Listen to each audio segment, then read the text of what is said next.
Ok, buenas tardes. Preguntas, observaciones, dudas. La semana antepasada, bueno, la semana pasada no tuvimos clases. La antepasada yo les dije que me hicieran preguntas eh, y no hicieron preguntas y al final, como a medianoche, me hicieron preguntas. Entonces, digamos que no dejen las preguntas para medianoche. Digan las preguntas de una vez. Eh, lo de siempre, si pueden poner la cámara, les agradezco que pongan la cámara, si no, pues no hay problema, pero mejor ver caras moviéndose que ver nombres ahí nada más o fotos. Eh, Cuando van a hablar, activan el micrófono y si no están hablando, por favor desactivar el micrófono para que no se meta ruido. Preguntas, comentarios, dudas, consultas, observaciones.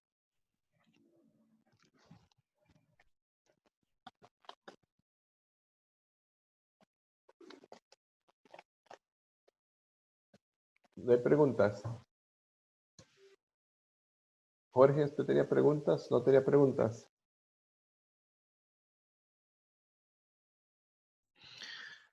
Bueno, primero que todo, digo buenas noches, profe. Tardes, buenas Y- tardes. bueno, buenas tardes, noches.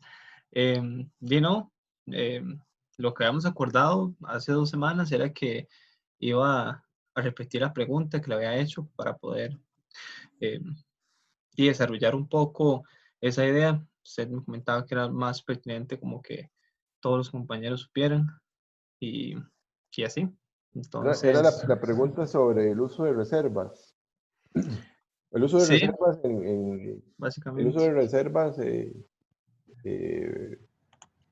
para, para atender problemas fiscales, digamos, o otro tipo de problemas.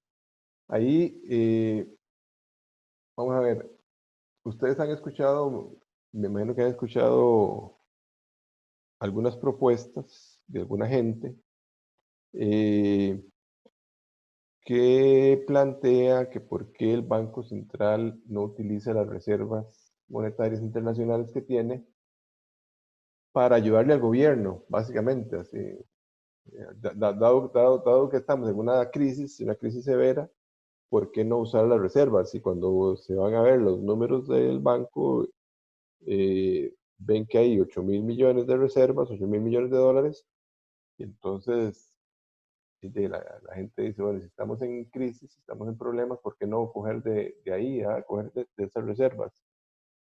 Y esa es una pregunta. La otra pregunta era, ¿por qué no, por qué no ver la posibilidad de que el banco financie al gobierno con emisión?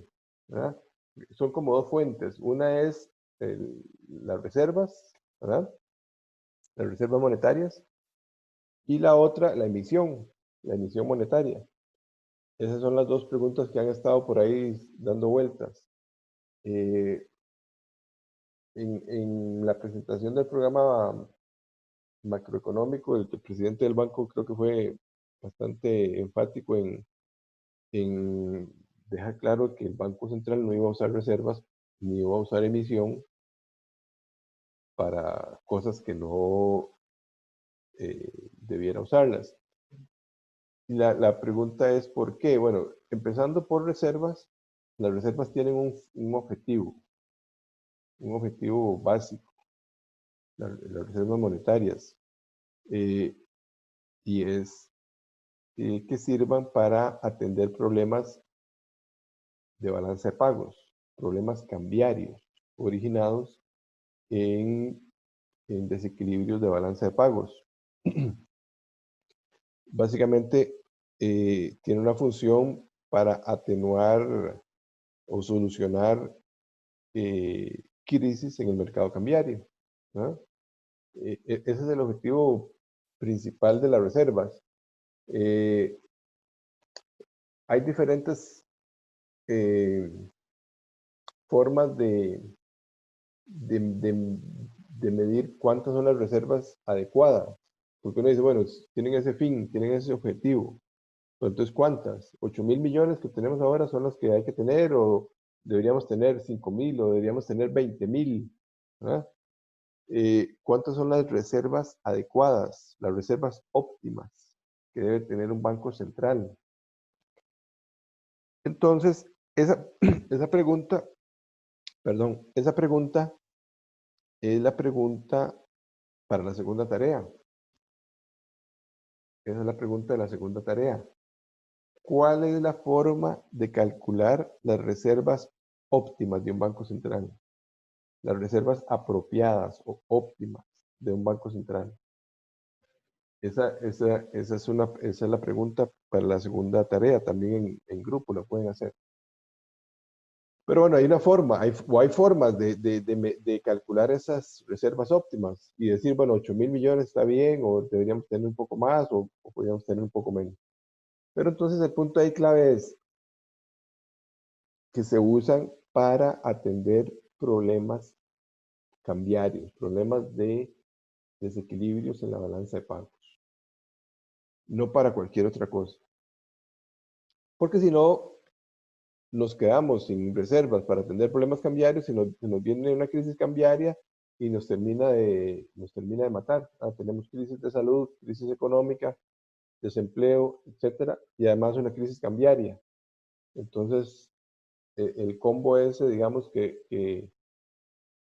el combo ese sería muy más complicado de lo que tenemos aún en este momento.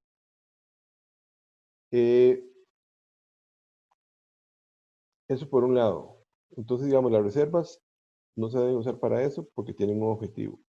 Pero además hay que tener en cuenta que las reservas que el banco tiene, las reservas monetarias que el banco tiene, es un activo del Banco Central, es un activo, pero es un activo que en alguna medida tiene una contrapartida en un pasivo.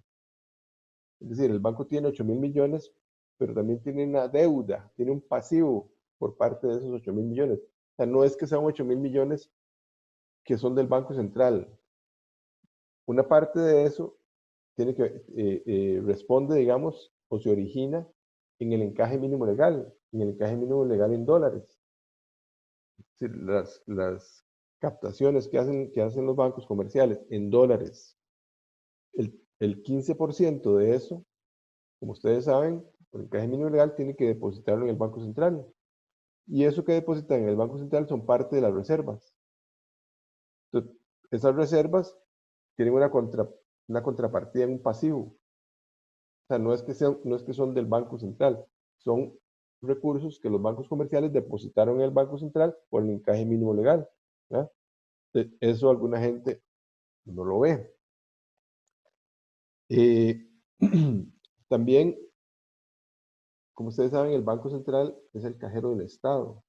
Entonces, todos los recursos del gobierno en dólares los tiene depositados en el Banco Central. Por ejemplo, si entró un préstamo del Fondo Monetario de 500 millones de dólares, o de 1.000 millones, o lo que sea, eso se deposita en el Banco Central. Y eso va a formar parte de las reservas. Pero no son del Banco Central. Es un activo del banco, pero tienen un pasivo también. ¿Verdad? Entonces hay que tener cuidado cuando uno habla de que el Banco Central tiene 8.000 millones, o 10.000 millones, o 5.000 millones de reservas. No, eso es una parte, pero hay que ver la contraparte. ¿Cuánto es el pasivo que tiene también? ¿Verdad? Eso hay que ver. Entonces hay que ver esas dos cosas, que no son todas esas que se ven ahí. Hay una parte que tiene pasivo, y además que tienen un fin específico, no es para cualquier cosa. Eso con el tema de las reservas. Y para el caso de emisión, o sea, que el Banco Central financie al gobierno con emisión, eso es un tema también muy controversial, digamos que a través del tiempo se ha llegado a un consenso de que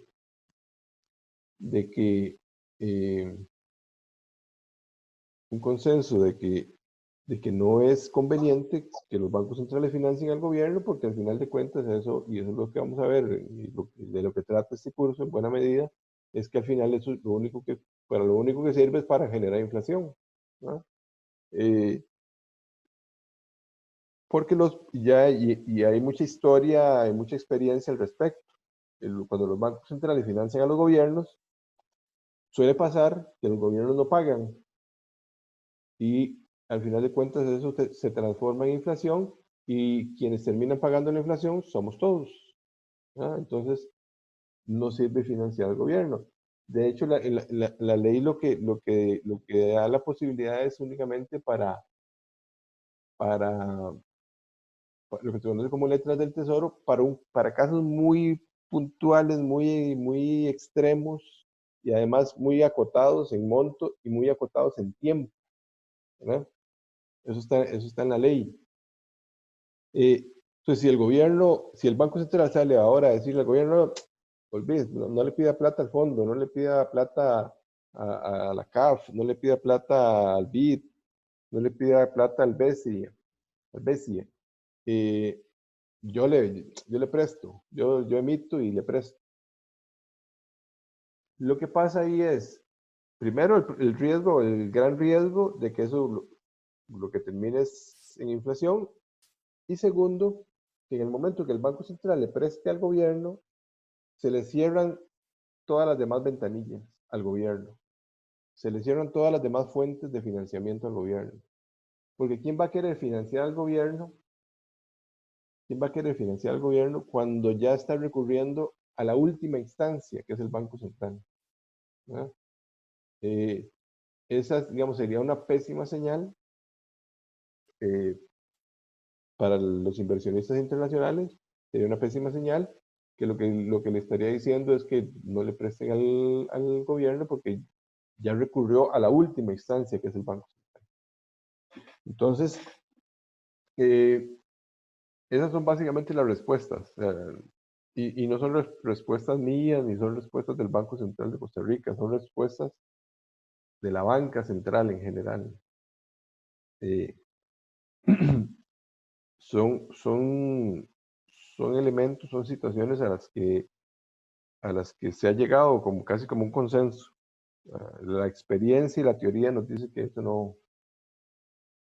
no es, que no es viable, los bancos centrales financien al gobierno, ya sea con reservas o con emisión, no es, no es una solución, no es una buena solución. ¿Algo más? ¿Está claro?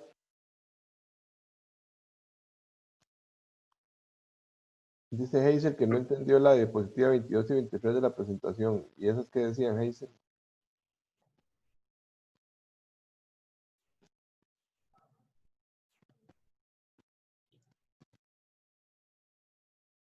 Hazel, ¿qué decían esas diapositivas?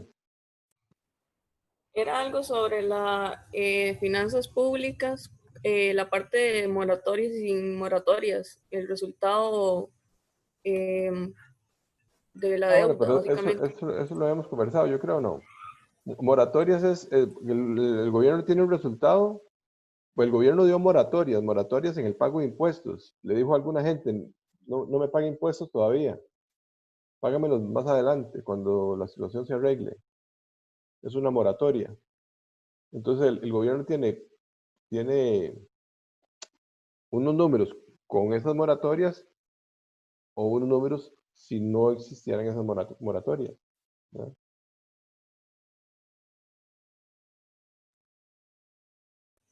Ah, ok, ok.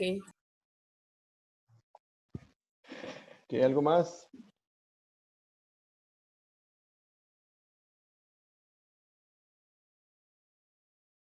Ok. Profe, Ajá. una consulta muy breve. ¿Qué tipo de instrumentos se pueden decir que son un poco más como de corte heterodoxo, que no sea uso precisamente de reservas monetarias o emisión monetaria? Porque a veces se habla mucho, o al menos algunos economistas acá están diciendo mucho que el Banco Central debería tomar caminos un poco más heterodoxos y no ser como tan ortodoxos y aplicando como las reglas monetaristas y demás. Entonces, De lo a mí que, me gustaría saber qué hay más, si es que hubiera algo más, ¿verdad? sí, sí, bueno, cuando dicen eso, básicamente lo que están pensando es en usar reservas o en emisión, básicamente. Hay otras cosas que los bancos pueden hacer, los bancos centrales. No es mucho más lo que los bancos centrales pueden hacer. Una de las cosas que pueden hacer es comprar deuda en mercado secundario, comprar deuda de gobierno en mercado secundario. Eso sí lo pueden hacer y eso sí lo hacen los bancos centrales. Y el banco de acá, inclusive se modificó la ley para que lo pudiera hacer. Todavía no lo ha hecho porque no ha visto la necesidad, pero podría hacerlo. Es decir, salir a comprar deuda en mercado secundario del gobierno. Es decir, deuda que ya el gobierno había emitido hace 1 año, 2 años, 5 años, el tiempo que sea, y que alguien tiene, los bancos centrales o el Banco Central puede salir a comprar esa deuda, en un mercado secundario.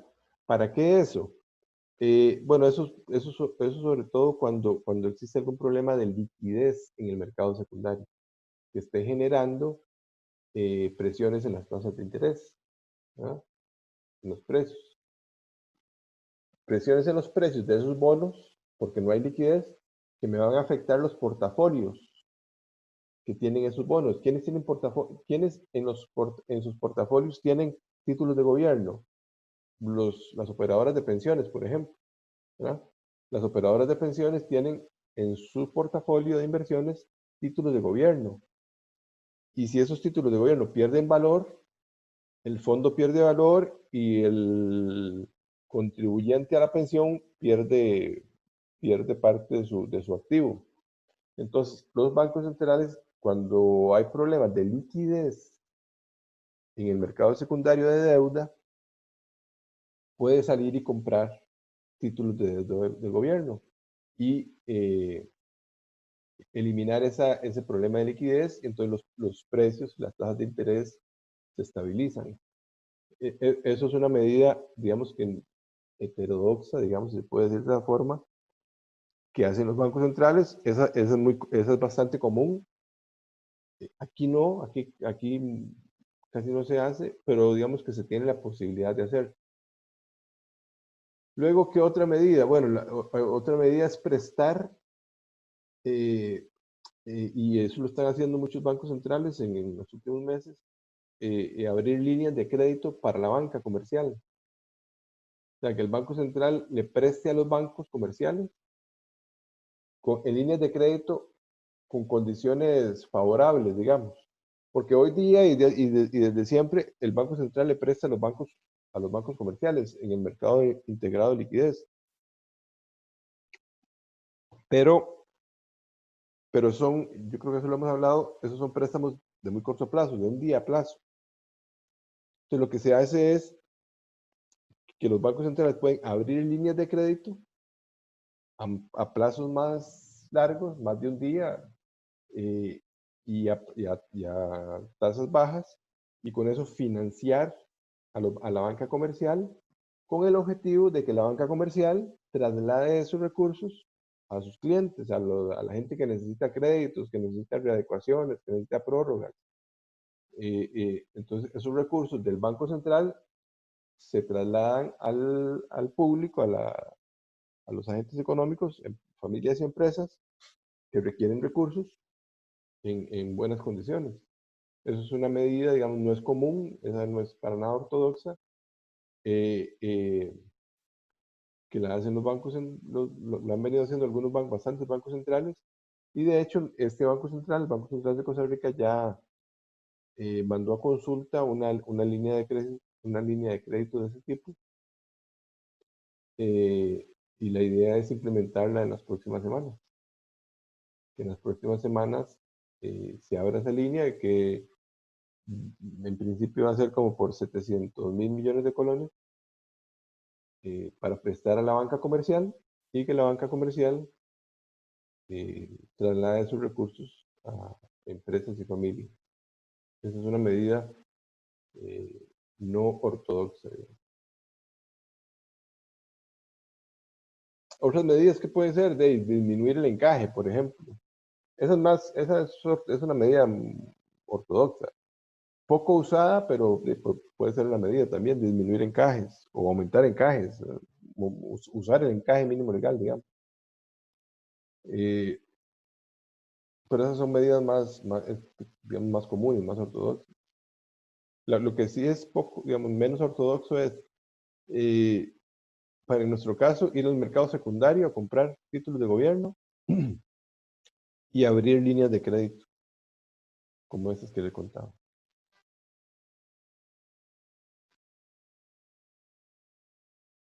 ¿Preguntas? ¿Está claro? Ok, voy a compartir pantalla.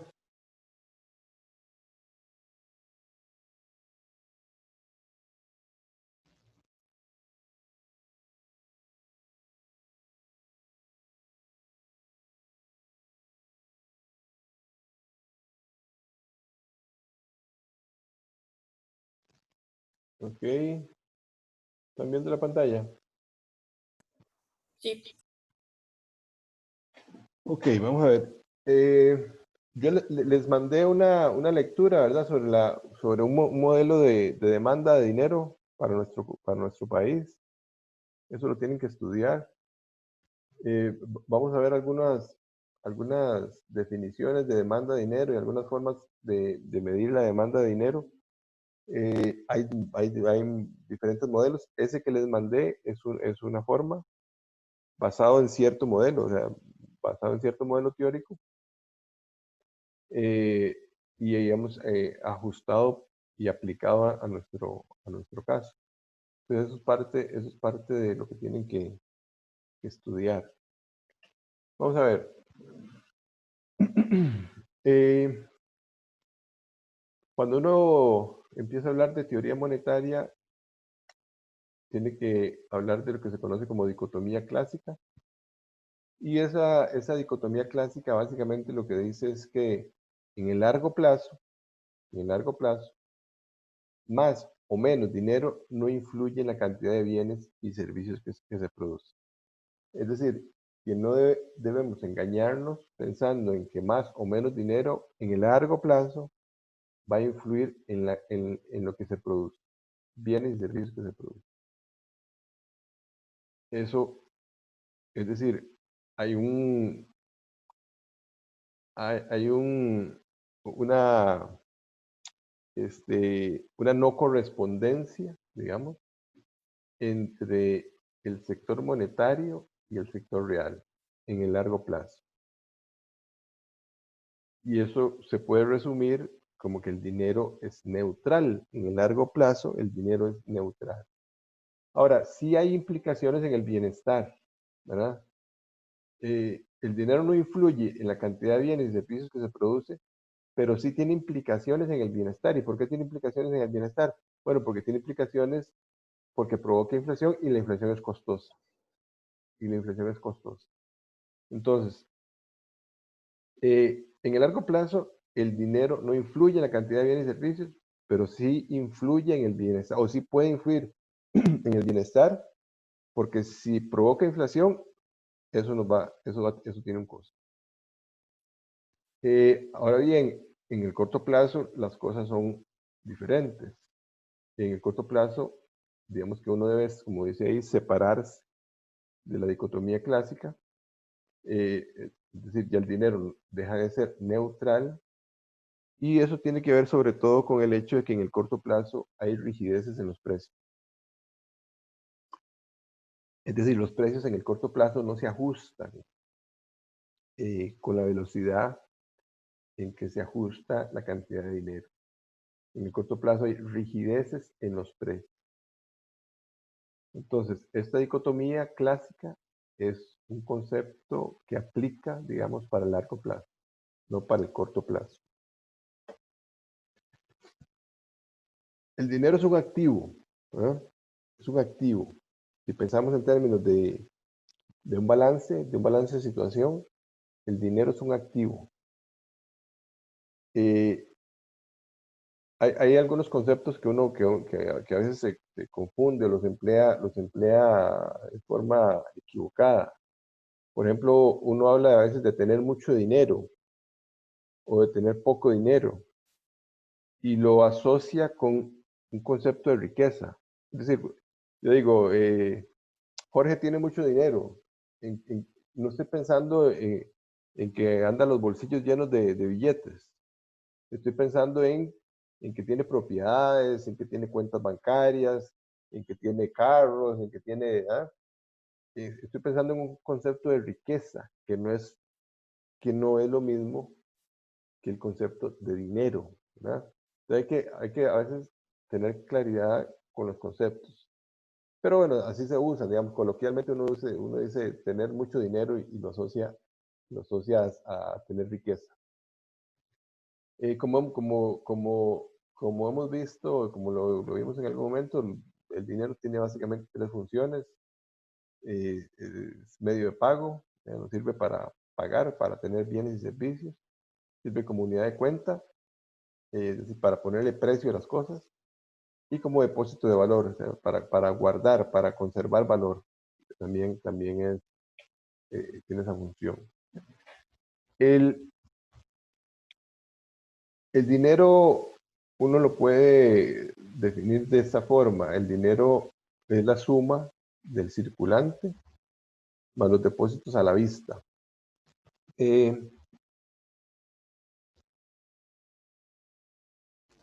Circulante más depósitos a la vista. ¿Circulante qué es? Bueno, circulante es los billetes y monedas que andamos ahí en las carteras y en los bolsillos. Ese es, las billeteras, ese es el circulante. Lo que se conoce también como numerario. Numerario.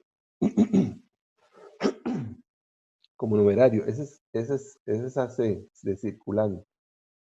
Si a eso le sumamos los depósitos a la vista, de V, depósitos a la vista, eso es como el concepto más básico de dinero. Concepto de dinero. ¿Qué son depósitos a la vista? Fiorella, ¿usted tiene claro qué es un depósito a la vista?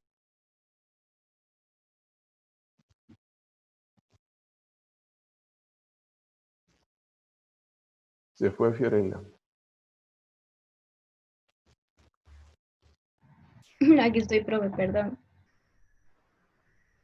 ¿Qué es un depósito a la vista, Fiorella?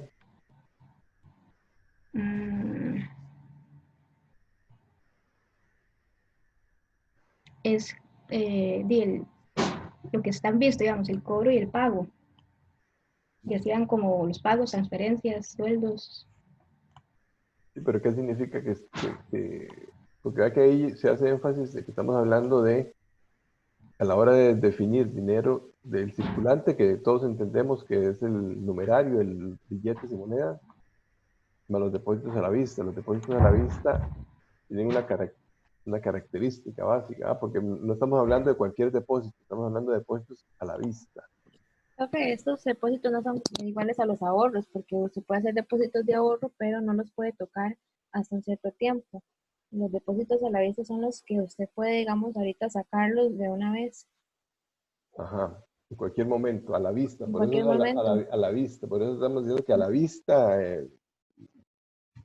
y se le llama a la vista porque antes uno presentaba a la vista algo y con eso que presentaba a la vista le daban la plata. Pero depósitos a la vista es eso, depósitos que en cualquier momento usted puede retirar y además que le sirven para hacer transacciones, y al igual que el efectivo, porque están a la vista.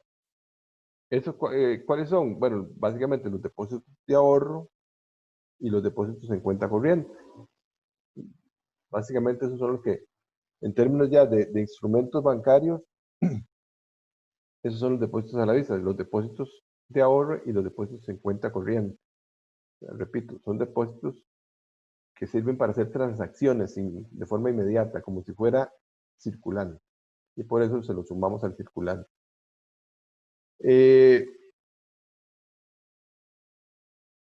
Hay otros conceptos que ustedes hemos visto y que van a leer. Cuando se hablaba del patrón oro, el patrón dólar, eso básicamente era que que el dinero, que algo que representaba el dinero, tenía un respaldo, en primer caso en oro. Yo podía decir, esto vale, esto equivale a tanto oro, y efectivamente yo podía ir con eso y me daban una cierta cantidad de oro. Igual con el dólar, esto representa tantos dólares, yo con eso iba y me daban tantos dólares.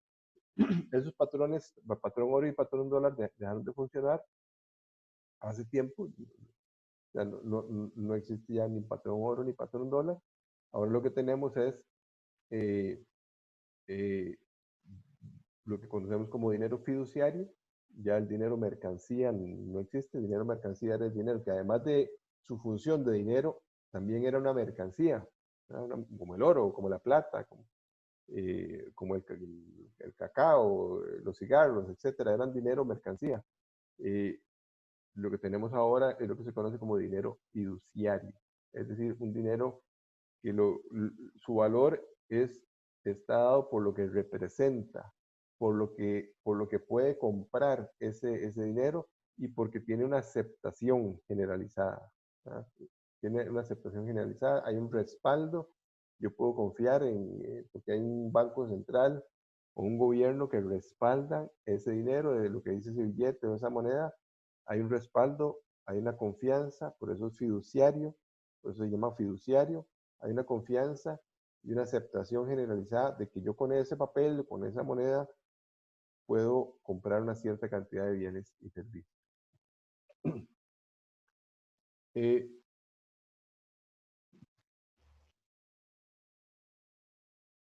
Empezamos a hablar de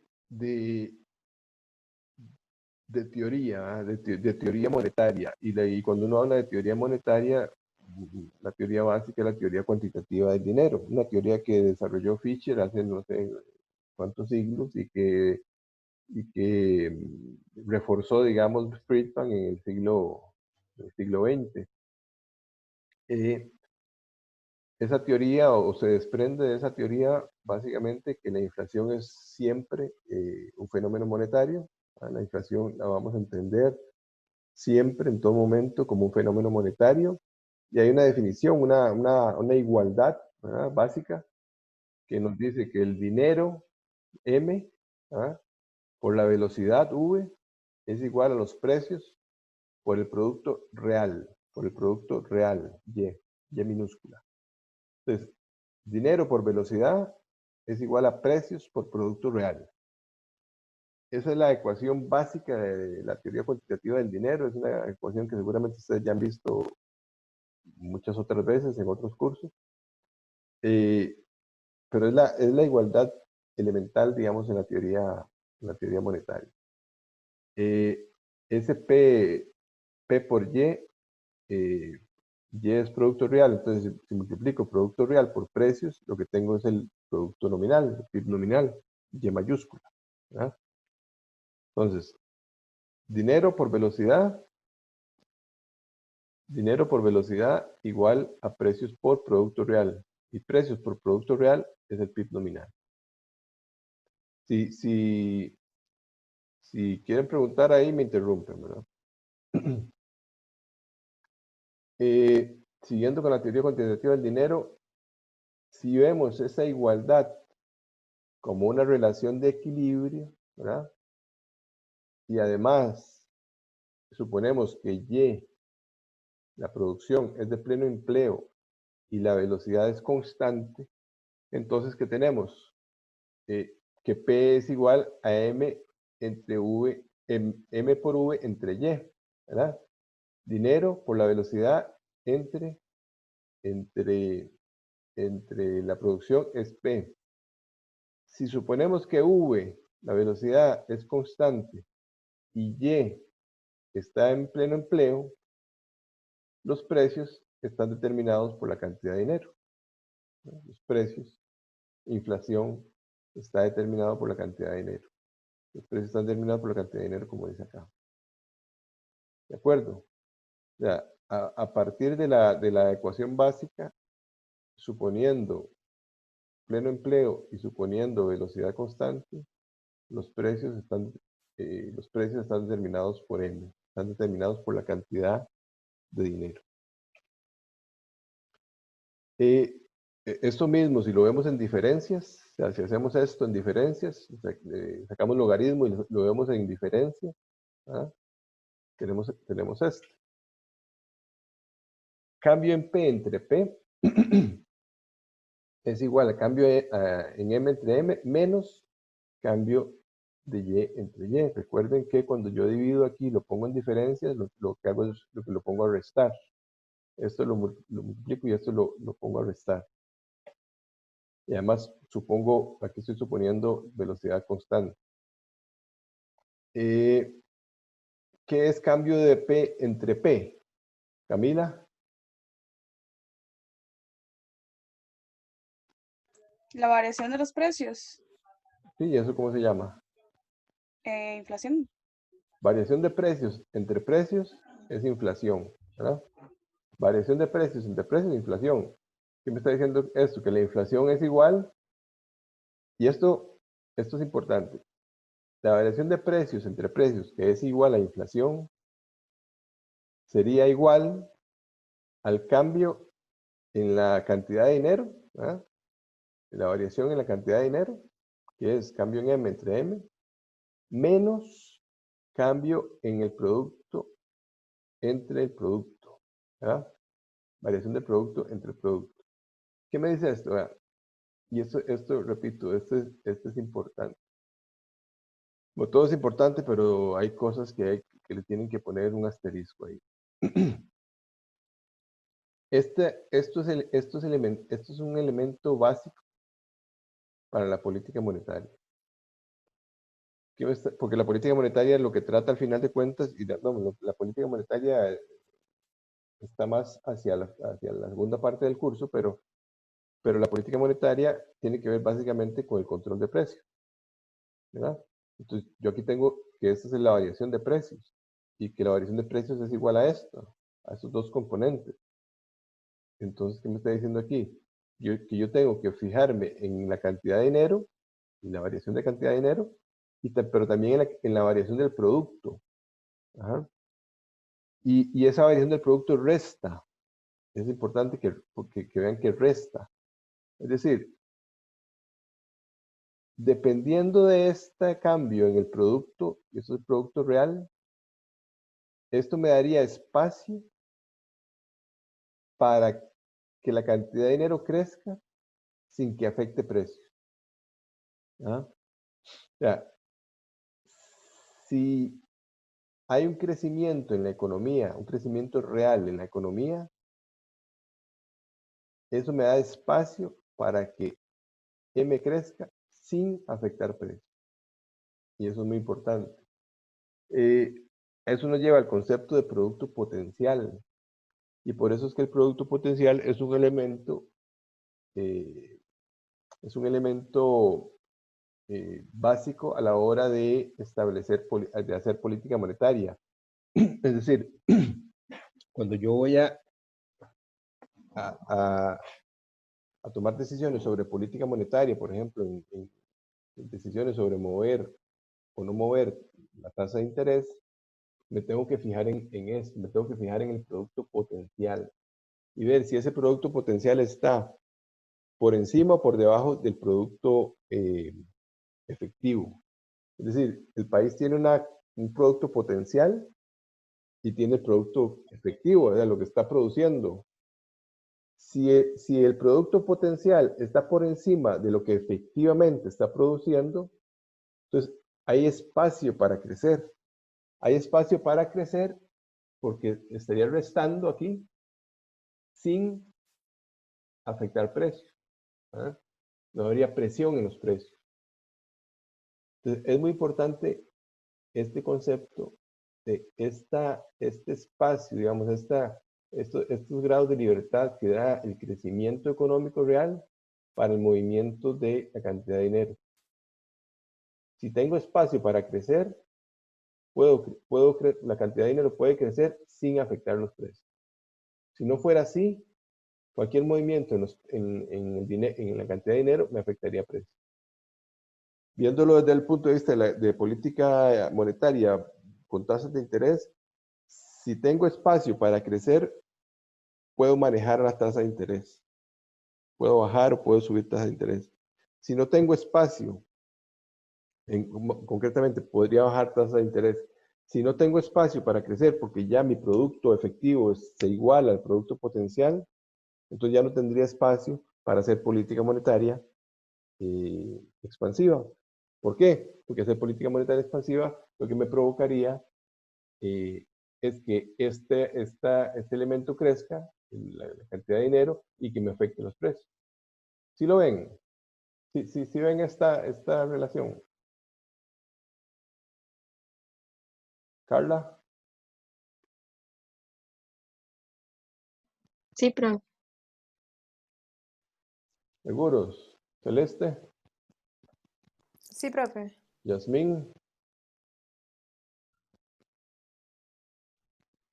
Profe. Profe, ¿usted podría volver a repetir lo último que dijo, porfa? ¿quién me habló? Gracias.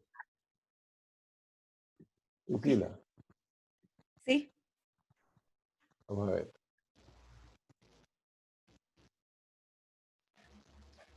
Lo que estamos diciendo es, partimos de esta relación. Ustedes ven el cursor, ven el cursor cuando yo lo muevo. Sí. Sí. Sí. Ok, partimos de esta relación. Teoría cuantitativa del dinero. Cantidad de dinero por velocidad es igual a los precios por el producto real. Despejamos P simplemente, entonces P es igual a, y suponemos V constante, entonces decimos que P es igual a M por V entre Y. ¿Ah?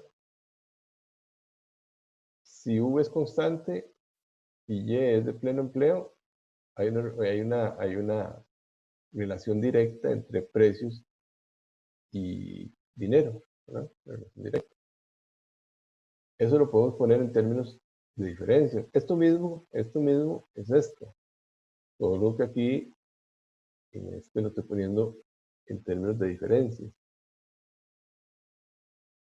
Y lo que estoy diciendo es que el cambio entre P, es decir, inflación, porque esto es inflación, es igual al cambio en la cantidad de dinero, la variación de la cantidad de dinero con respecto al saldo que había, menos, y aquí este menos es muy importante, el cambio en la producción entre la producción, es decir, el crecimiento de la actividad económica, siempre suponiendo V constante. Y aquí lo que es muy relevante es lo que me dice esto. Lo que me está diciendo esto es que si el país está creciendo en términos reales, hay un crecimiento real, esto resta. Y como esto resta, tengo espacio para crecer la cantidad de dinero sin que me afecte precio. ¿Verdad? Porque se compensan estos dos componentes sin afectar precio. De otra forma, si no hay crecimiento aquí, cualquier movimiento en M me terminaría por afectar precio. Entonces, si yo estoy haciendo política monetaria, yo me tengo que fijar en el producto potencial y en el producto efectivo. Me tengo que fijar si tengo espacio para crecer o no tengo espacio para crecer. Si tengo espacio para crecer, yo digo, puedo hacer política monetaria expansiva, bajando tasas de interés, porque me aumenta esta M, pero crezco y me resta aquí, y entonces se compensan y no me afectan los precios. Por eso es muy importante conocer, medir el producto potencial. ¿De acuerdo? Sí, gracias, profe. Ok. Pero digamos, si el escenario que es como el de ahorita, que es más bien de crecimiento del producto, entonces ahí no habría que entonces hacer como una bajada de la oferta para que no haya inflación. No, si estamos en una situación como la actual, que es como usted dice, hay más bien caída, Y lo que me está diciendo eso es que el producto está, el efectivo, lo que realmente se está produciendo en el país, está por debajo del producto potencial, porque más bien estamos cayendo por una circunstancia, por una coyuntura actual, por la coyuntura actual. Entonces, eso me da espacio para hacer política monetaria expansiva, bajar tasas de interés sin afectar precios, porque también estamos viendo que hay más bien presiones desinflacionarias. Entonces, eso me da espacio para hacer una política monetaria contracíclica, una política monetaria expansiva, contracíclica, precisamente porque estamos creciendo y más bien estamos decreciendo. Estamos decreciendo, hay espacio, el producto potencial es más alto de lo que estamos produciendo, entonces eso da espacio para hacer política monetaria expansiva, sin afectar precios, sin afectar el crecimiento de precios. O por lo menos, en este caso más bien hay espacio, inclusive los precios podrían subir un poco porque estamos con presiones más bien deflacionistas, deflacionarias. Entonces hay más bien espacio, hay mucho espacio, digamos, para hacer política monetaria expansiva. Lo que pasa es que ya estamos con tasas de interés cercanas a cero. Y recuerden que la tasa de interés nominal no puede ser menor que cero.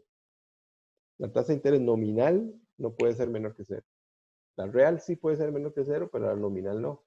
Entonces ya tampoco se va también eliminando o restringiendo la posibilidad de hacer política monetaria expansiva, porque ya estamos muy cercanos a tasas de interés de cero. Y bueno, profe, ¿verdad que también tiene que ver mucho las expectativas de inflación y están a la baja? Entonces, más bien, lo que se podía mover la tasa real negativamente se reduce porque la expectativa de inflación es negativa. La expectativa es negativa, ¿correcto? O sea, digamos que estamos en una coyuntura donde diferentes elementos lo que están presionando más bien es a la baja en los precios. La demanda agregada, hay menor demanda agregada, entonces hay menos presión en los precios. La inflación importada es menor porque los combustibles están bajando el precio. Eso me genera a todos que las expectativas inflacionarias sean bajas. Y otra vez, eso me da espacio para hacer política monetaria expansiva, contracíclica. Lo que pasa, otra vez, es que ya también estamos llegando como al límite con la política monetaria. ¿Por qué? Porque ya estamos con tasas cercanas a cero. Y la tasa nominal, la nominal, no puede ser menos que cero, ¿verdad?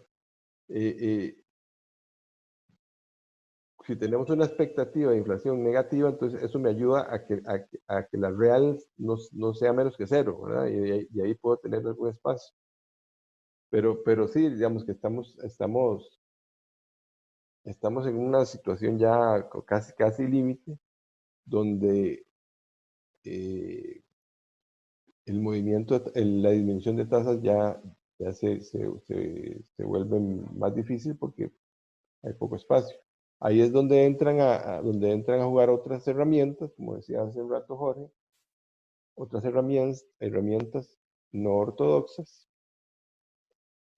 como por ejemplo esta línea de crédito que yo les mencionaba, esta línea de crédito a la banca comercial. Eso hace también que haya una transmisión más directa de la tasa de política, porque el Banco Central presta una tasa y la idea es que esa tasa se transmita directamente. Entonces ahí es cuando los bancos centrales empiezan a ver la necesidad de hacer otras cosas, de hacer otras cosas no ortodoxas, siguiendo con esa forma de decirlo, pero cosas viables, ¿verdad? No es hacer cualquier otra cosa que se nos ocurra, sino hacer cosas que efectivamente que sean válidas y que tengan un efecto positivo. No usar reservas ni emitir para financiar al gobierno. Eh, ok, siguiendo con la misma ecuación, pues, podemos tener esto, la cantidad de dinero M entre P, que eso sería ¿qué? Es una oferta real es igual a la producción real entre la velocidad. Es decir, la oferta de dinero es igual a la demanda de dinero. Una demanda de dinero vista como una necesidad para transacciones, ¿verdad? Yo tengo una producción real, ¿verdad? Que es entre V, que lo que me dice esta división entre V es ver cuántas veces le doy vuelta, cuántas veces hay que darle vuelta a esa producción, y eso tiene que igualarse a la cantidad de dinero real que existe en la economía.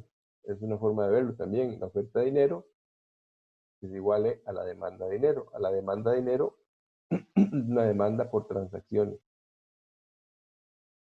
Una pregunta interesante aquí es qué pasa cuando V cambia. La velocidad aumenta o disminuye. Visto de esta forma, si V varía, la demanda de dinero va a cambiar, ¿verdad? Y entonces la oferta de dinero para mantener la igualdad también va a cambiar. Entonces, es fácil verlo, como ecuación es fácil verlo. Si varía aquí el denominador, si aumenta, esto disminuye. Si disminuye, esto aumenta. Entonces, matemáticamente es fácil verlo. El punto es verlo en términos más económicos, más de demanda de dinero. ¿Cómo afecta ese cambio en la velocidad? Y la pregunta también más relevante o la pregunta que seguiría es, ¿cómo hago para modificar esa velocidad del dinero? ¿Ah? ¿Qué se puede implementar para modificar la velocidad del dinero? Esa es, esa es una pregunta también que tienen que apuntar por ahí. ¿Cómo fue? ¿Cómo se modifica la velocidad del dinero? Sí, ¿cómo puedo yo? Porque vean que aquí yo tengo una igualdad, oferta de dinero igual a demanda, ¿verdad? Y la demanda de dinero está determinada por la producción Y entre la velocidad. Si la velocidad cambia, la demanda de dinero cambia. ¿Verdad? Si aumenta o disminuye la velocidad de dinero, la demanda de dinero cambia. O sea, eso es relevante. Siempre uno, en principio, se asume que la velocidad es constante. Para hacer diferentes tipos de análisis, se asume que la velocidad es constante. Pero, ¿qué pasa si varía la velocidad? ¿Y cómo hago para que varíe esa velocidad? ¿Qué tiene que pasar para que esa velocidad se modifique, aumente o disminuya? Profe, ¿Sí? buenas noches. Una pregunta. El, el hecho de que la velocidad aumente o disminuye no tiene que ver con las tecnologías de información, como por ejemplo el SIMPE y así. De, Tiene que ver con tecnologías, eso es una posibilidad. Entonces, investiguen un poco, no para tarea, pero investiguen un poco cómo se puede modificar esa V. ¿Qué hay que hacer para modificar esa V? Ok. Derivado de la teoría cuantitativa tenemos lo que se conoce como la regla de política monetaria de Friedman, que nos incorpora una variable importante también, que es el tipo de cambio nominal. Lo que nos dice es que los precios internos son iguales al tipo de cambio nominal por los precios externos. Una relación bastante conocida también seguramente por ustedes. Los precios internos son iguales a los precios externos por el tipo de cambio nominal. ¿Eso a qué me lleva? A que el tipo de cambio nominal es igual a M, sustituyendo con las ecuaciones anteriores, o en las ecuaciones anteriores, tipo de cambio nominal es igual a M por V, oferta de dinero por la velocidad, entre producto por precios externos. Esto es E, tipo de cambio. Y más interesante verlo en términos de diferencia. Cambio en E. ¿Qué sería el cambio en E? ¿Cómo le llamo el cambio en E? ¿Qué es el cambio en E? Que puede ser como fluctuaciones del tipo de cambio. La variación del tipo de cambio. Variaciones. La variación del tipo de cambio, la depreciación o la apreciación del tipo de cambio. Esta variación del tipo de cambio es igual a ¿qué? A la variación de la oferta de M, de la cantidad de dinero, menos la variación en el producto, menos la variación en los precios externos. Entonces aquí tenemos una forma derivada de la teoría cuantitativa del dinero, una forma de definir el cambio en E, el cambio en el tipo de cambio, la variación en el tipo de cambio.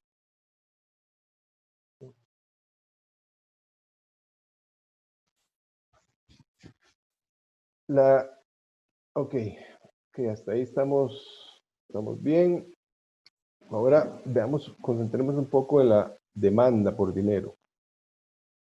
Y como yo les decía al principio, hay diferentes formas y la lectura esa que les mandé para que la revisen y la estudien tiene que ver con un modelo de demanda de dinero, ¿verdad? La versión más simple de la demanda de dinero es la teoría cuantitativa. Esa es la versión más simple. M entre P es igual a la demanda de dinero, ¿verdad? Y es una fracción constante del producto.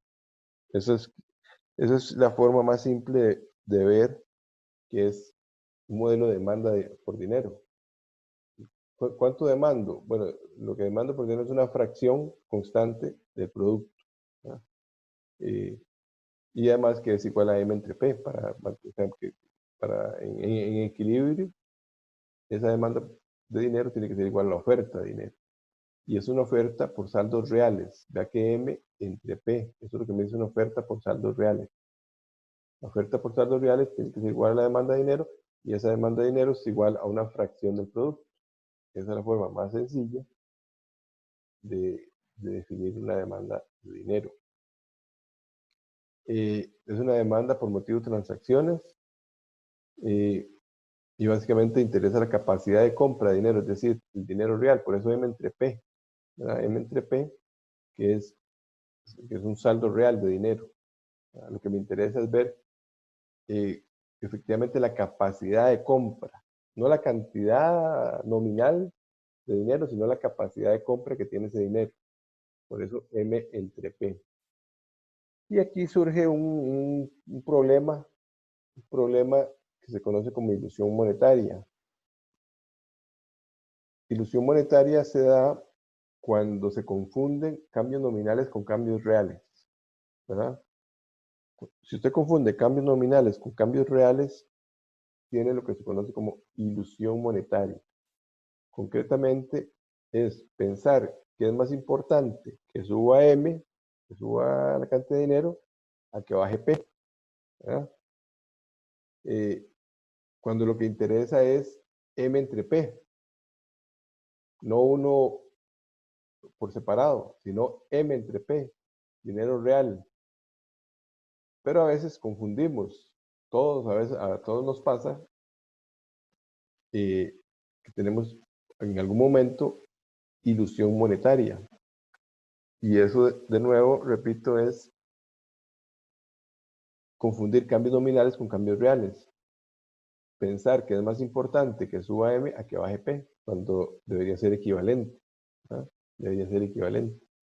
Y eso pasa mucho con los salarios. Digamos, a usted le dicen, Ivania, le voy a aumentar 100,000, le voy a aumentar 100,000 colones, ¿verdad? Entonces Ivania se pone muy contenta porque esos 100,000 colones, en términos nominales, es un crecimiento de 10%, por decir algo. Pero resulta que la inflación subió 20%. Entonces, esos 100,000 colones de aumento se convirtieron en términos reales en una reducción. Creció 10% en términos reales, pero más bien decreció 10% creció 10% en términos nominales, pero decreció más bien en términos reales. Pero Ivania se quedó muy contenta, cualquiera de las dos Ivanias que hay ahí, las dos Ivanias se quedaron muy contentas porque les aumentaron 100.000 colones en el salario. Y no se fijaron, le dieron importancia a M y no le dieron importancia a P. Y resulta que P subió más que lo que subió M. Y entonces en términos reales están peor, ¿verdad? A eso se le llama ilusión monetaria.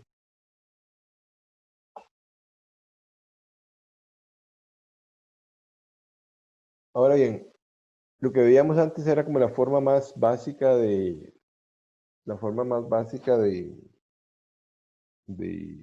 definir una demanda por dinero. Pero ahí las cosas se pueden ir complicando un poco y esa lectura que ustedes van a ver es un poquito más complicada que esto.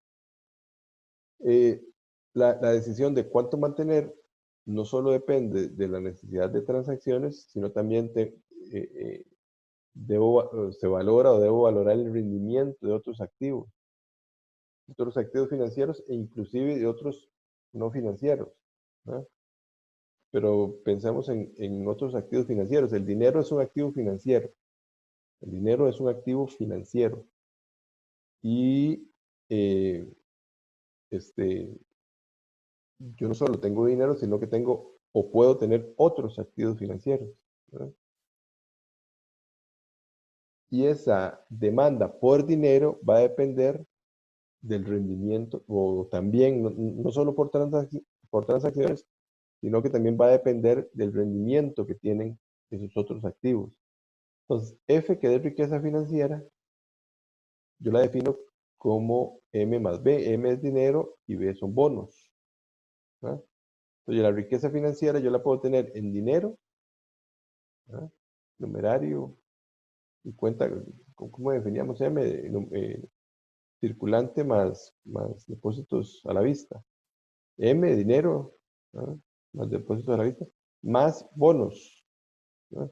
Los bonos tienen un rendimiento, el dinero no. Entonces, la demanda por M, la demanda por dinero, va a depender de las transacciones que requiera hacer, pero también del rendimiento que me debe.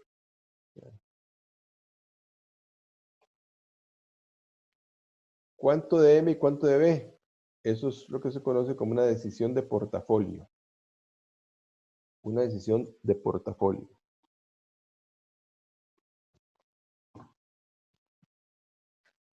¿Cuánto mantengo de M y cuánto mantengo de B? Y porque de eso va a depender la demanda por dinero. Entonces, como les digo, es una decisión de portafolio. La demanda de dinero, entonces, vista desde esa perspectiva, que habíamos dicho que era M entre P, que era igual a M entre P, tiene que ser igual, o sea, esta es la oferta, y la demanda va a ser una función de el ingreso y de la tasa de interés. Del ingreso, ¿por qué? Porque hay una parte que tiene que ver con transacciones. Y de la tasa de interés, ¿por qué? Porque me voy a fijar en el rendimiento de B, en el rendimiento nominal de B, en la tasa de interés. Entonces, la demanda de dinero la veo como una función de Y, del ingreso y de la tasa de interés. ¿Qué signo Y? ¿Qué signo tendría aquí Y? En esta función Y, ¿qué signo espero que tenga? ¿Quién me dice?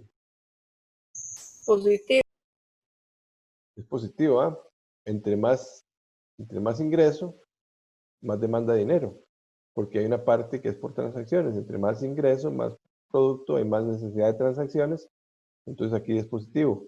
Mientras que I tiene una relación negativa, aquí sería una relación negativa. Entre más alta la tasa de interés, me inclino más por B, porque me generan una tasa de interés, y menos por M, porque el costo de oportunidad sería más alto. Entonces, la demanda de dinero la puedo ver en función del ingreso, de la producción, con un signo positivo, y de la tasa de interés con un signo negativo. Esto se puede ver con un gráfico. Yo grafico la cantidad de dinero y la tasa de interés nominal. ¿Verdad? Grafico la demanda. Y si vea que en términos de I hay una relación negativa, la relación es inversa, tiene una pendiente negativa. A mayor tasa de interés, demando menos, ¿verdad? A menor tasa de interés, demando más. Pero además, si cambia Y, hay un cambio en la demanda de dinero. Aquí hay un error, este más bien es Y1, aquí hay un errorcillo. Una de estas, cualquiera de las dos es Y1 y la otra es Y2. Aquí hay un error en este gráfico. Si cambia Y, la demanda se desplaza hacia arriba o hacia abajo. Si cambia Y. Si cambia I, la tasa de interés, hay un cambio en la misma curva en forma inversa. ¿Sí está claro? Sí, profe. Ok. Ve que aquí tomamos a Y como variable de escala. Esta Y como una variable de escala. Es decir, a más Y, más transacciones, más demanda de dinero. Uno podría pensar que en lugar de Y debería usar más bien una variable de gasto o una variable de consumo, ¿verdad? Pero bueno, usamos, digamos que suponemos Y como la variable de escala. Pero también se podría usar una variable de gasto o una variable o la variable de consumo, de gasto como el consumo, ¿verdad? Usar consumo como la variable de escala, no Y. Porque el consumo es el que uno espera o supone que se usa más, en el que se usa más, en el que se requiere más el dinero por motivo de transacción.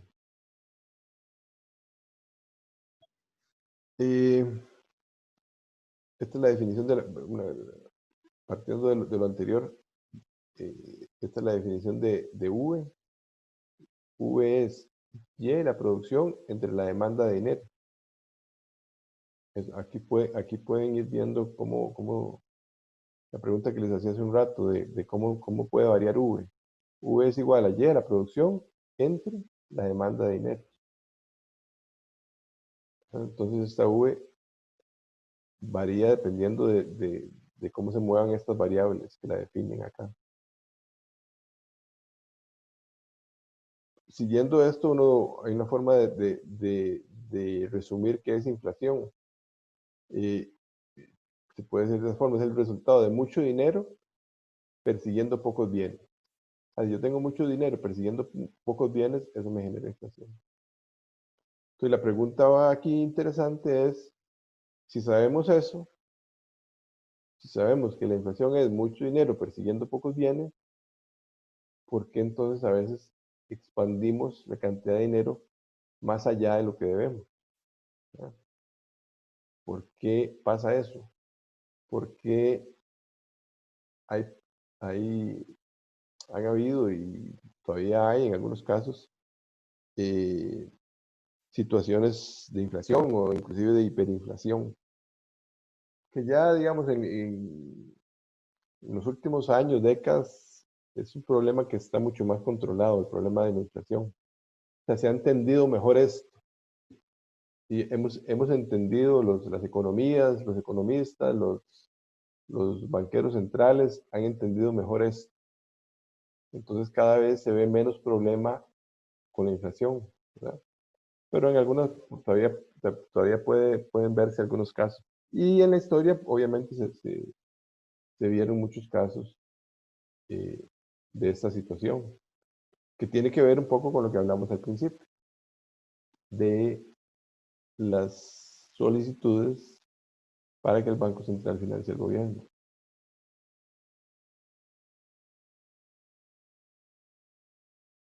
Esta es una forma de ver la demanda. Entonces, básicamente hemos visto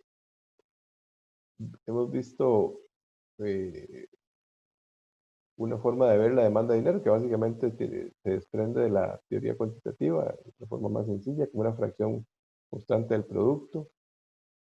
Luego, como una decisión de portafolio también, es otra forma de ver la demanda de dinero. Y hay otra forma que vamos a ver ahorita, es una demanda de dinero de acuerdo a la teoría de inventarios. Es otra forma de ver demanda de dinero. Es una forma menos como función, menos económica y más financiera, digamos. La anterior era más económica, esta es como una forma más de economía, y esta es una forma más desde una perspectiva financiera, concretamente de teoría de inventario. Entonces, es una forma, vamos, relativamente fácil de verla y bastante intuitiva. Tenemos que el dinero lo demanda el público, ¿verdad? El público demanda dinero. La gente, ustedes y yo. Además, recibimos un pago mensual en una cuenta de ahorros. Recuerden que la cuenta de ahorros es una cuenta a la vista. Perdón, en este caso, en este ejemplo, la cuenta de ahorro es a la vista, sí, pero paga intereses, digamos. Recibimos un pago Y, que lo depositamos en una cuenta de ahorros, y esa cuenta de ahorros me paga intereses Y, ¿verdad? Somos, el público demanda dinero, el público recibe un pago mensual, ¿verdad? Lo deposita en una cuenta, un pago mensual Y, lo deposita en una cuenta de ahorro y por eso recibe I de interés. Además, la cuenta corriente no recibe intereses ni el efectivo, ¿verdad? Recibe intereses. Lo que sí recibe intereses es la cuenta de ahorro. Entonces, pasar de esta cuenta de ahorros, que lo que supone esta teoría, este modelo, es que para poder comprar, para poder pagar, tengo que pasar de cuenta de ahorro a cuenta corriente o a efectivo, ¿verdad? Entonces, mover de cuenta de ahorro a cuenta corriente o a efectivo tiene un costo, Z, ¿verdad? Cada vez que yo hago una transferencia de cuenta de ahorro a cuenta corriente o que saco plata en efectivo, ¿verdad? Eso tiene un costo Z. Además, supongo que yo mi ingreso en el mes lo gasto linealmente, ¿verdad? Lo voy gastando linealmente y realizo N retiros durante el mes de una magnitud R, ¿verdad?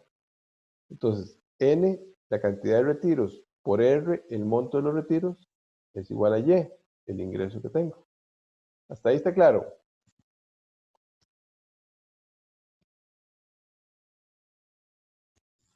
¿Se durmieron? Sí, profe, aparte del costo, ¿Cómo?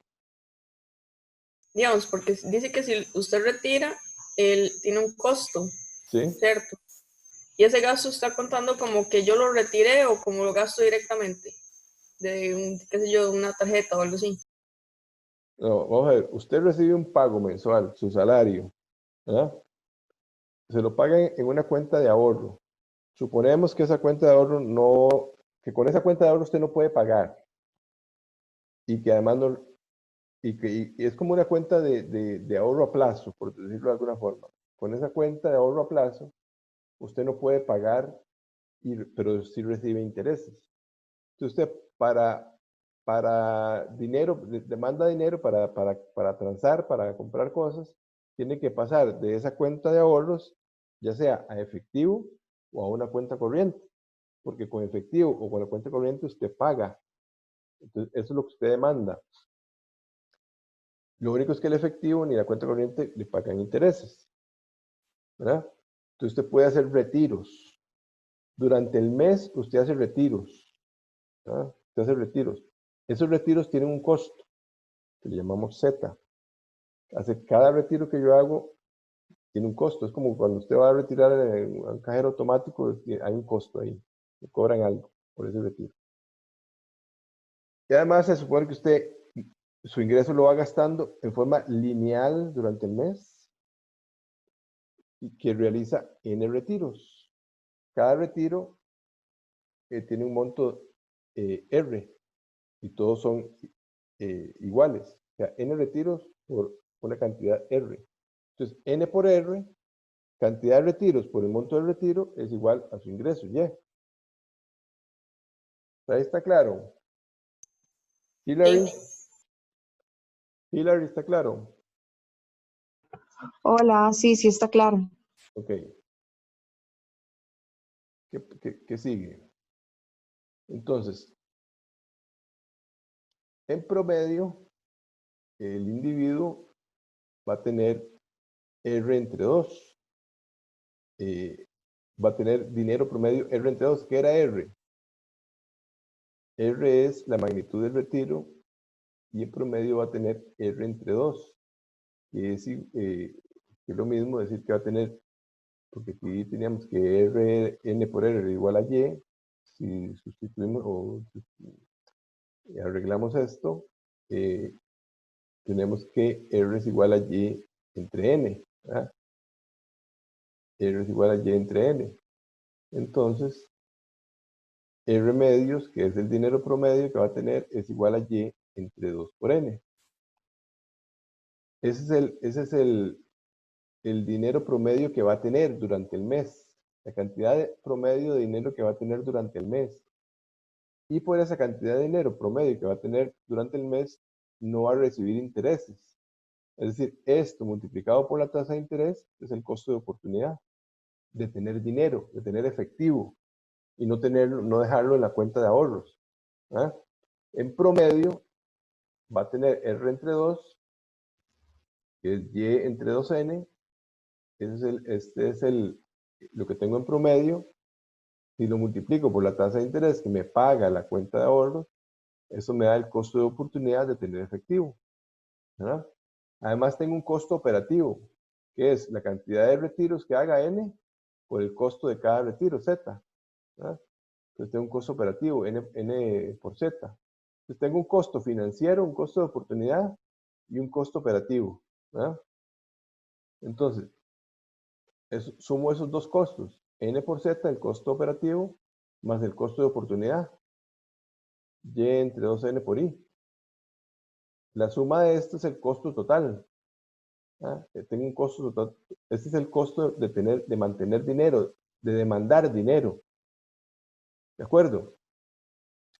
Entonces, ¿qué hago? Bueno, la solución a esto es minimizar este costo. Tengo que minimizar este costo total. ¿Cómo minimizo? Derivo esto con respecto a N y lo igualo a 0. Esa es la forma, como ustedes saben, para minimizar. Tengo esta función de costo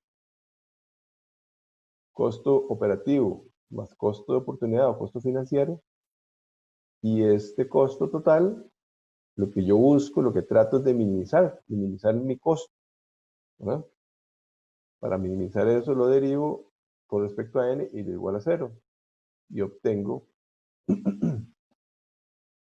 esto. N asterisco, que es el número de retiros óptimo, o sea, el número de retiros que minimiza el costo, va a ser igual a la raíz cuadrada de la tasa de interés por Y entre 2 por Z. Ajá.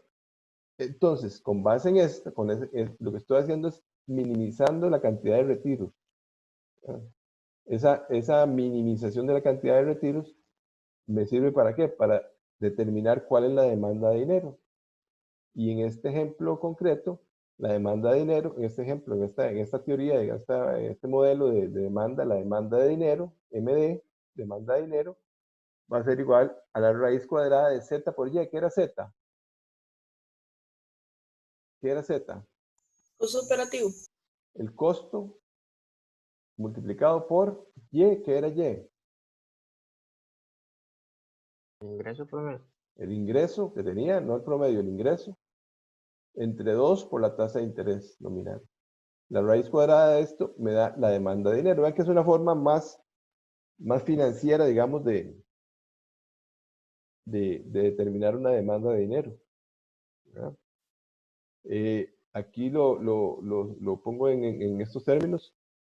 En términos minúsculo, digamos, Z y Y sería el costo real y el ingreso real. Lo divido entre P. Y saco P acá, saco P fuera de la raíz cuadrada. Entonces tengo que la demanda de dinero es P, precios, por el costo real, perdón, la raíz cuadrada del costo real por el ingreso real entre 2 por la tasa de interés. Esa es la demanda de dinero derivada de una teoría de inventario, ¿no? En este caso específico no hay ilusión monetaria porque vean que aquí tanto Z como Y lo estoy dividiendo entre el precio. Si los precios se duplican, la demanda también se duplica. En este caso específico no existiría el problema de ilusión monetaria. Gráficamente es esto. Gráficamente yo tengo aquí dinero y tiempo, ¿verdad? Entonces yo recibo un ingreso, retiro, lo voy gastando, vuelvo y retiro, lo voy gastando y así hasta que se me acabe, hasta que se acabe el mes. Y el dinero promedio es R entre 2. La demanda de dinero promedio que obtengo es R entre 2. Gráficamente se ve como este serrucho.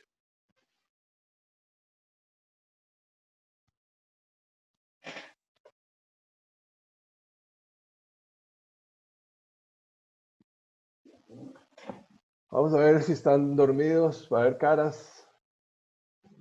Veo a María Paula cabeceando. Eros está roncando casi. Acá estoy, profe, despierto. Mónica está despierta. Alexandra está sonriente, despierta. Vamos a ver, Celeste está despierta, poniendo mucha atención. No sé a qué, pero poniendo atención. Marlene se ve despierta también. Carla. Iván está despierta. Priscila yo creo que está dormida. Vamos a ver a Camila. ¿Dónde está Camila? Profe, sí despierta. Yo estoy Camila. aquí, profe. Ahí está.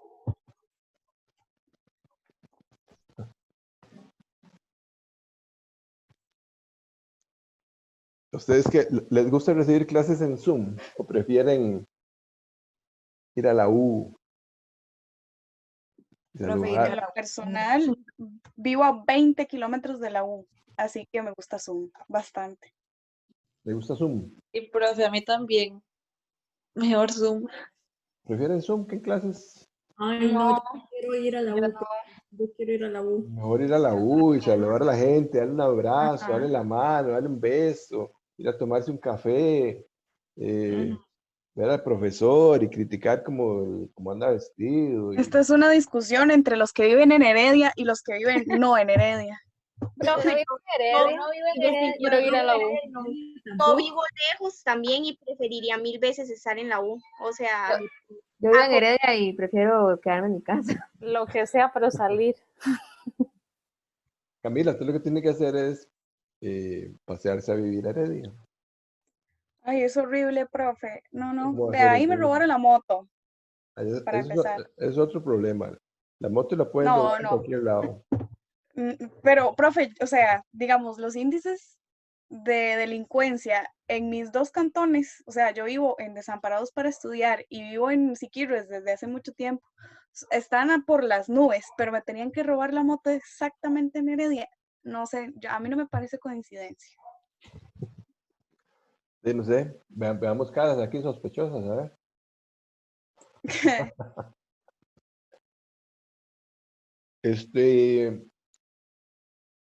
Está claro lo que hemos visto hasta ahora.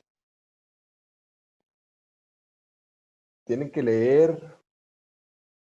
Esto está fácil. La lectura que les di está menos fácil. Revisen el libro, los capítulos del libro que les di.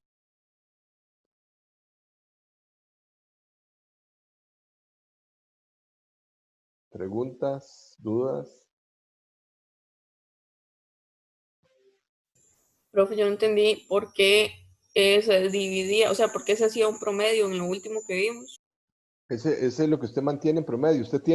Como es una relación lineal, el gasto es lineal, usted tiene una cantidad y retira R.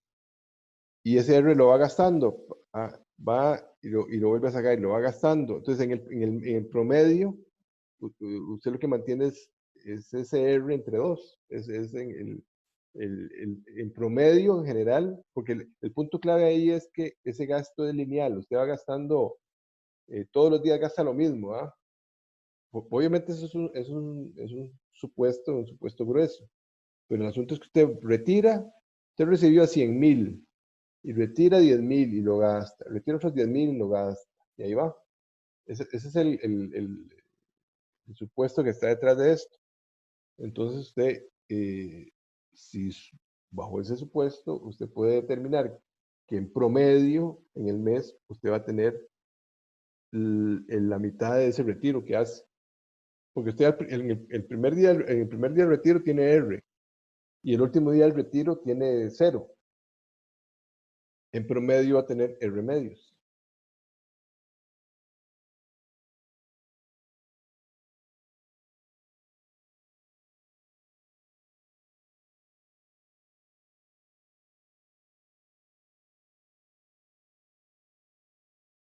¿De acuerdo? Ok, ya entendí, profe, gracias. Ok, entonces vamos a ver. Les dejé otra tarea. ¿Cuál tarea les dejé? Ya se me olvidó.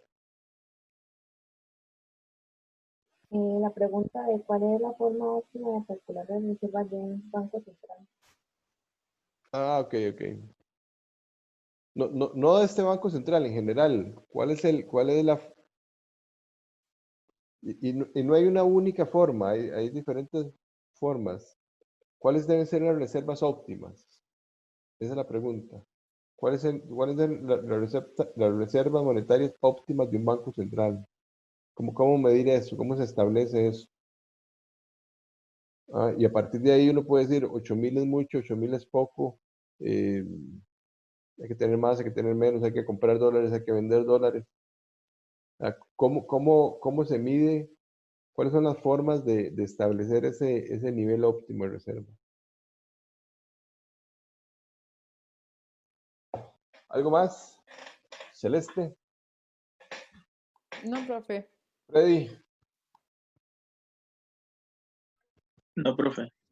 Profe, en cuanto a la extensión, ¿se mantiene la misma de la tarea pasada? Sí, es algo pequeñito. Ahí, algo Ok, corto. En gracias. grupos. En grupos. Bueno, si no hay nada más, nos vemos de hoy en 8. Besos y abrazos en la lejanía. Gracias, profe, nos vemos.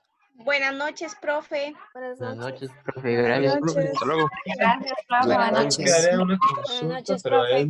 pero no, Buenas no es de la noches. materia, tranquilo. Buenas No, noches, por ejemplo, profe. de la vez Gracias. pasada, no, era nada más si Gracias, profe. usted tal vez si tenía espacio esta semana, tal vez como para el viernes, una cosa así, como para algunas dudas del material y de la materia en general, o no sé si esperan tal vez como para lunes, así. Dudas de esto, Sí, o sea, pero dudas que van a salir del material y de la lectura como tal. Es que a mí esto me ya. gusta, entonces voy a estar estos días, pero era para ver si contaba con algún día en específico. Lo que podemos hacer es que usted me avisa cuando tengan las dudas y inclusive tal vez me las manda por correo Ujú. y entonces yo le aviso cuando nos podemos sentar. Ok, perfecto. Eso sería. Entonces, profe, muchas gracias. Profe, ya tengo una consulta.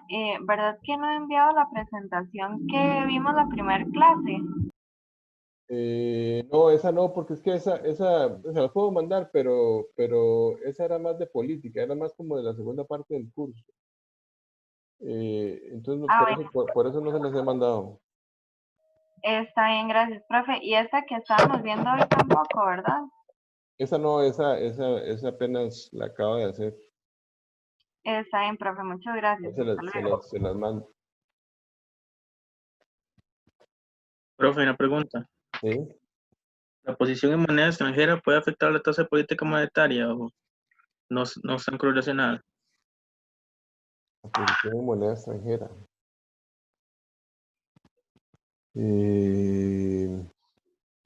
¿La posición en moneda extranjera de quién? ¿De los bancos? Digamos que puede ser un factor que se tome en cuenta a la hora de mover la tasa de interés, porque implicaría, o es un elemento, digamos, que implica algunos riesgos a la hora de tomar una decisión con respecto a las tasas de interés. Es decir, si yo muevo tasas de interés, eso de alguna forma podría tener efectos diferentes dependiendo de la posición en moneda extranjera que exista en la banca. No sé si me explico. O sea, yo muevo tasas de interés, subo o bajo tasas de interés. Entonces, me puedo fijar en la posición en moneda extranjera porque dependiendo de esa posición, dependiendo de cómo esté esa posición, la política que yo haga puede tener más o menos efecto. Ok, profe, muchas gracias.